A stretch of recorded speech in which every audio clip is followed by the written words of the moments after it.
on behalf of my colleague Materia Ture, and I have to say, given the state of my voice, I'm thankful it will be a short call. Green Party will support the legislation to Select Committee because we believe that it's crucial for the parliamentary purposes spending to be aligned with electoral finance law. And fortunately, as the Minister said, the Electoral Law Reform Select Committee is currently considering electoral finance laws, and that committee should also be able to consider this legislation alongside that piece. A few remarks about the definition of electioneering. Overall, the provisions are not controversial given that they cement and only slightly extend the existing rules.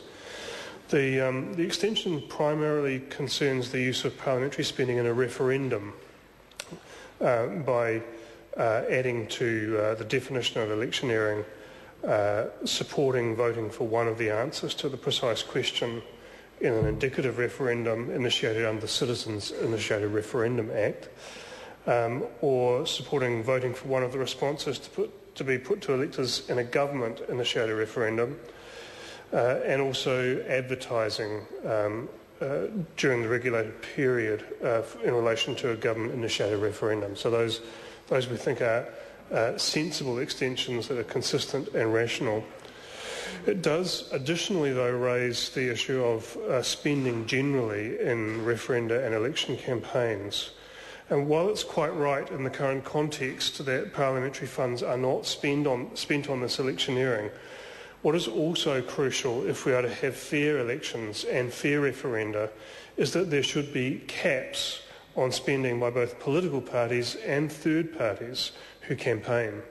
And this is a live issue that's been raised a great deal by submitters in the Electoral Reform Select Committee, and the Green Party supports the view that those caps are necessary because without such caps it's entirely possible that a referendum outcome or election outcome could be won based on the deepness of pockets as opposed to the arguments and the logic.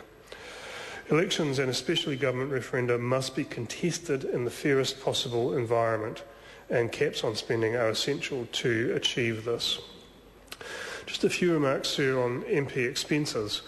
The provision that in this bill that excludes from funding entitlements for parliamentary purposes participation in the official interparliamentary travel program means that the regular members' expenses disclosure will not include these costs, and we think that's a sensible step to take. Green Party is proud to have led the Parliament in the disclosure of MPs' expenses. We announced in June 2009 that the Green Party MPs would release our spending details regularly for accommodation and travel. And as a result of our first release on that information in June 2009, the Prime Minister followed us with an announcement that he and the Speaker would work on a proposal to release that same information for all MPs in July. As a result of our setting the agenda on this process for transparency, Parliament has followed, and we're proud of that achievement, sir. There's no doubt that more could and should be done in this area. We were very pleased with the report of the 4th Parliamentary Appropriations Review released last month, which agreed with the Green Party that we need to have an independent review of all MPs and ministers' allowances so that we can construct a system for the use of public money that meets 21st century public expectations and builds confidence in the public in their elected representatives. Because we have not had such a review, we are seeing the release of information and changes to the fringes of the system which are not fully transparent or principled.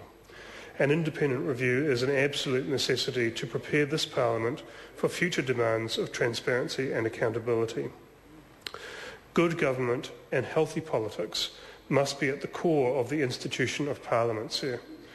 Where those values are attacked, the Green Party will stand firm to promote and protect them.